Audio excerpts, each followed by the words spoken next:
వినాయక చవితి సందర్భంగా మహారాజా గణపతికి తొలి పూజలు నిర్వహించిన తోపాజీ అనంతకిషన్ కుటుంబ సభ్యులు సంగారెడ్డి పట్టణంలోని శ్రీ వడ్డే వీర హనుమాన్ మందిరం వద్ద ఏర్పాటు చేసిన వినాయక మండపంలోని మహారాజా గణపతికి మొదటి పూజలు ప్రత్యేక పూజలు జరిపిన ఆలయ అధ్యక్షులు తోపాజీ అనంతకృష్ణ కుటుంబ సభ్యులు. వైభవంగా జరిగిన పూజా కార్యక్రమంలో ఆలయ కమిటీ సభ్యులు జోగేంద్ర పంతులు, శివంగుల ఆంజనేయులు, హౌసల్ గోపాల్, రైనోజ్ రవి, బర్దిపురం సుధాకర్, యూత్ సభ్యులు ప్రణీత్ రెడ్డి, శివంగుల సాయితేజ, మన్య చంద్రశేఖర్, సోను, మూకురాల ఆకాష్ మరియు స్థానిక మహిళలు, భక్తులు పెద్ద సంఖ్యలో పాల్గొన్నారు.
ఈరోజు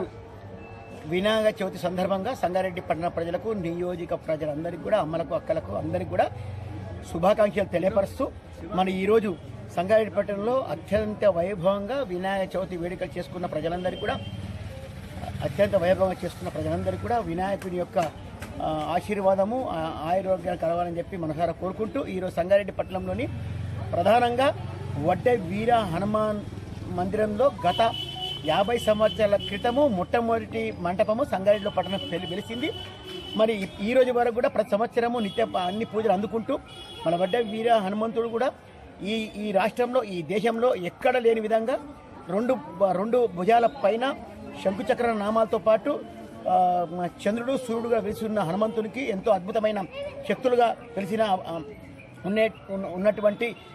ఈ హనుమంతుడు శ్రీ శ్రీ శ్రీ మాధవానంద స్వామి ఆదేశాల ప్రకారము ప్రతి నెల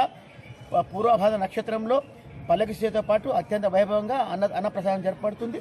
మరి ఈరోజు గణపతి యొక్క విశిష్టత, ఈరోజు గణపతిని మహారాజా గణపతిగా ఇక్కడ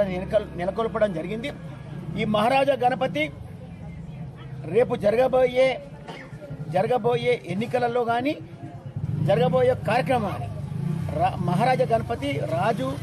రాజాధికారము అట్లానే వ్యాపార రంగంలో ఎవరైతే ఇక్కడికి వచ్చి